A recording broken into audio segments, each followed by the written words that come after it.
Hi, welcome to another YouTube video. It's been a little while since my last one. Today I thought I'd have a quick look at accessibility features in Microsoft Teams. Now obviously with everybody being on lockdown at the moment, people are turning more and more to programs like Microsoft Teams and also Zoom, which I'll probably do a video of at a later date, so they can have video chats, whether it be for personal personal video chats with friends and family, whether it be for business use. Teams is definitely a useful one for businesses, or just yes, it's nice to be able to see people, isn't it, really, and good for your own well-being and mental health as well, really. Just be obviously can't be too face to face with people at the moment, so if you can chat to them on videos, then that's this nice thing to be able to do.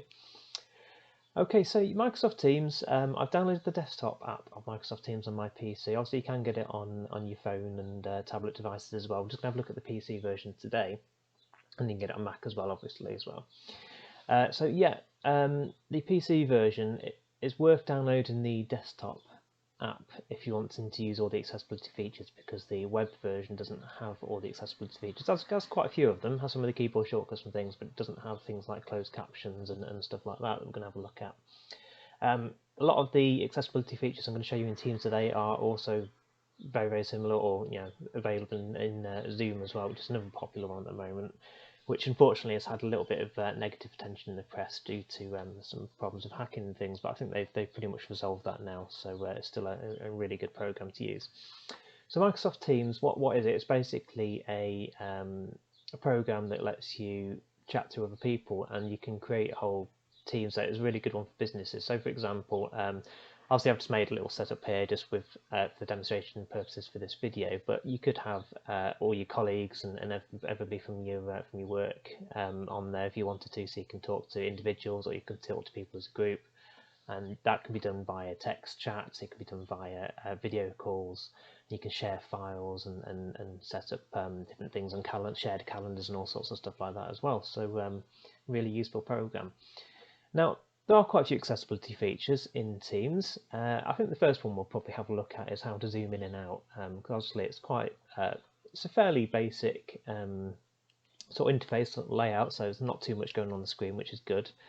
But you might want to be able to zoom in and out. Now, there's a couple of different ways to do this. You can either press Control and plus on your keyboard and Control and minus to zoom in and out, or if you have a mouse plugged in that has a scroll wheel on, like this one, you can hold down Control on your keyboard and you can use the scroll wheel to zoom in and out as well. And that's true of a lot of programs, actually. You can do that in most things. So it's really useful on that. I use that sometimes myself. If I'm on a website that's got tiny text on it or something, I can just hold down Control and use the scroll wheel on my mouse, which is really useful. So yeah, so that might be enough for some people, just being able to zoom in to see it if you've got a vision impairment, for example. We'll be looking at some of the other settings as well for people with hearing impairments. So that's just a quick look at that. I'm just going to zoom in a tiny bit for this video. So if you want to have a look at all the different keyboard shortcuts in Teams, all you need to do is press Control and full stop, and it brings them up on the screen, which is really helpful. I'm not going to go through every single keyboard shortcut on here. There's a few. So you've got some keyboard shortcuts in here for general navigation. For general type stuff. So showing the keyboard shortcuts, for example. The commands as well. We'll have a look at that in a moment. Go into particular bits, the zoom in and zoom out that I just mentioned, things like that, and a search option in there as well. We've got a few keyboard shortcuts for navigation. So let me just quickly come out of here for a second. So if I press Control and 1, for example, it goes to my activity section up here. If I press Control and 2, it goes down to chat. Control and 3 goes to Teams. Control and 4 goes to calls, and Control and 5 goes to files. Oops, try that again. Yep, there we go. So yeah, so really quite quick and easy to do. I'll just go back to my shortcuts a second.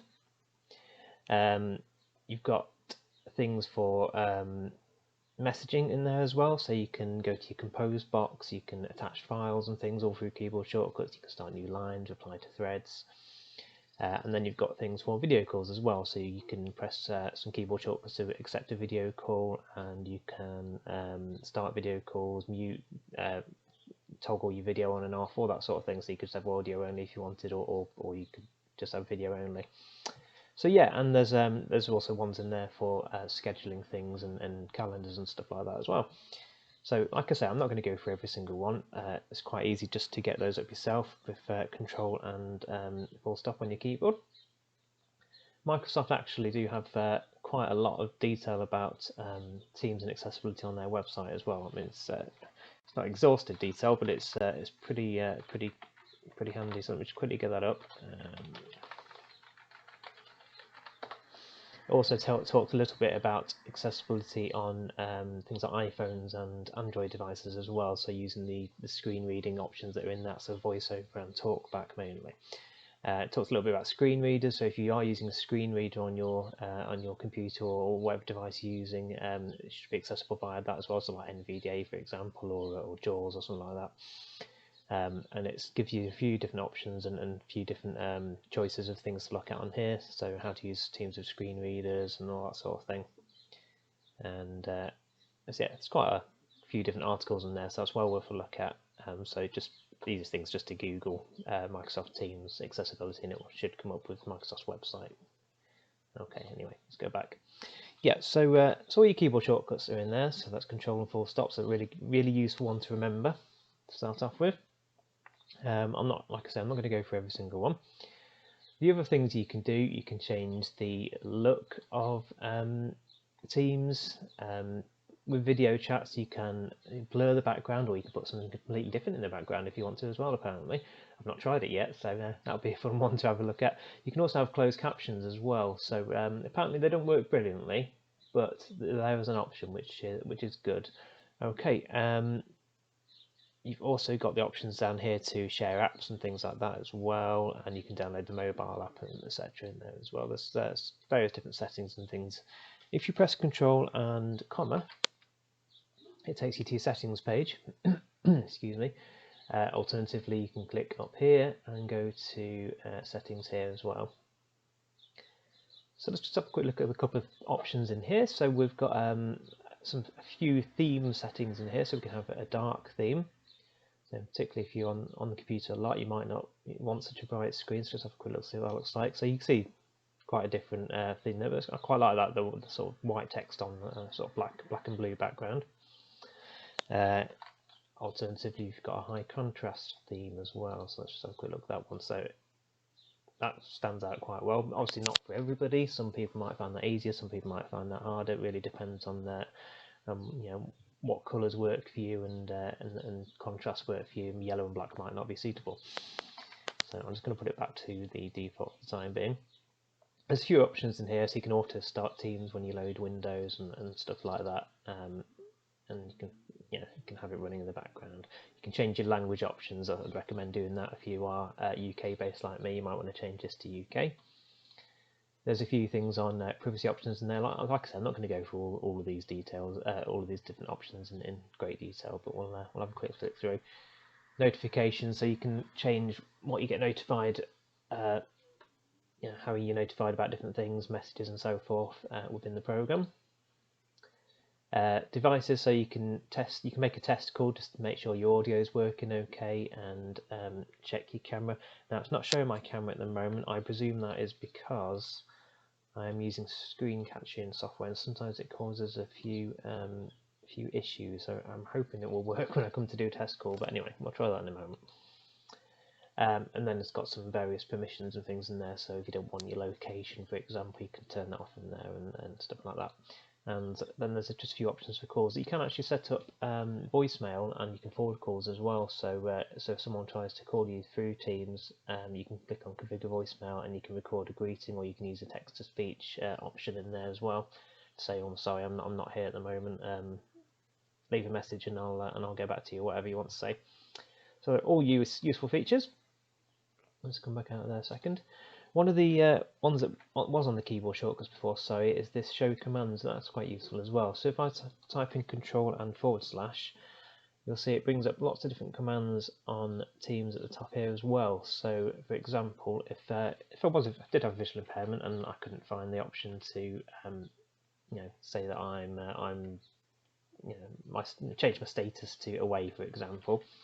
All I need to do is do Control and / and then type in away, and now it's changed my status to set to being away. So that's really useful. Alternatively, I can put it back to available again. There are various other ones in there as well, so you can make a test call through there, and various other bits and pieces as well. So that's a good one to have a look at. Now, when it comes to actual video calls, like I say, you can sort of change your background options, and you can have closed captions as well. So I'm hoping, fingers crossed, to call myself, Billy No Mates here, with a video chat. I've got a laptop next to me at the moment, so with Teams running as well. So I'll probably have to turn the volume down a bit, because otherwise I might have lots of problems with feedback. So fingers crossed it will actually show the video okay, because like I said, I've got my screen recording software running at the moment. Now I'm just going to pause the video there for a second while I set a couple of bits up, and then I'll be back in a moment. Hi, welcome back. You'll probably see on my screen I have a meeting going with myself and myself again. So I'm actually meeting through my mobile phone and this computer and the laptop computer. I'm having a couple of technical issues. I think it's just the way I've set up Teams, but I can actually show you the closed captions on my phone screen. So I'm just going to skip across to that for a second, hopefully. There we go. So let me just maximise that. It's a bit confusing in the background. Okay, so on my phone screen that I've got here at the moment, you can see that the closed captions are actually working. I was hoping to show you the background blur as well, but I think it's just the way I've got Teams set up. Hopefully, if you've got Microsoft Teams, you'll already be set up through your school or through your workplace, and you won't have all the issues that I've just been playing around with. So yeah, lots of me on the screen at the moment. So yeah, so the closed captions are actually working okay at the moment. I'm quite impressed with how well they're coming across on my phone. Even the came across then. It's not perfect, and obviously if you've got lots of people in the meeting, as opposed to just talking to yourself 3 times, then you will have issues with background noise and all the rest of it. I've not really tried a sort of full team meeting in Teams yet myself. I've tried it on Zoom, but I haven't actually tried it in Teams, so it'll be interesting to see how they compare. But yeah, as you can see, the text is coming up on the screen as I'm speaking, and it's doing a decent job of it. So hopefully, when it comes to actually using it in a team meeting scenario, then that will work well as well. Now, for some reason, I'm having a few issues with what I'm putting on and where. I'm back again on this screen. Okay, that's fine. So what you're supposed to be able to do is, let me just go back to Teams a second, sorry. What you're supposed to be able to do is you're supposed to be able to click on here, and that's supposed to give you options for closed captions and other things like that. It's not doing nothing. That's just the way I've got Teams set up at the moment, but hopefully it gives you a bit of an idea anyway. Let's go back to my phone screen a second. Oh, it seems to have closed down for some reason. Perhaps my lead's come loose. Not to worry. You got the idea anyway. So yeah, so that's just some of the accessibility settings in Teams. I'm just going to stop this call now because it's I don't know about anybody else, making my head go a bit funny. So I'm just going to hang up on there, hang up on my laptop. I've obviously muted the sound on some of the chat as well, so we don't get horrendous feedback through the call. Okay.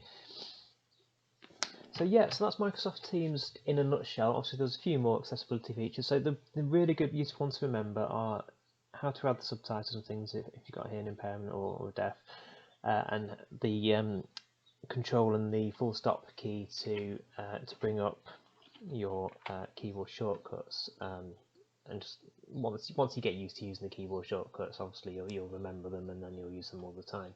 So yeah, so those are sort of the main points really.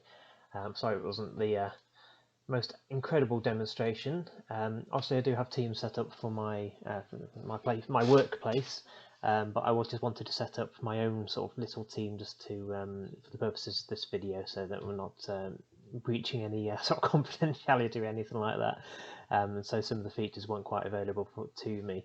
Yeah, so thank you very much for watching. Hopefully my face is back on the screen now. Yes, thank you very much for watching, and I hope this given you a bit of an idea of some of the accessibility features in Teams. Any questions or comments, or if anybody wants to subscribe, please do so. Okay, thanks very much. Bye.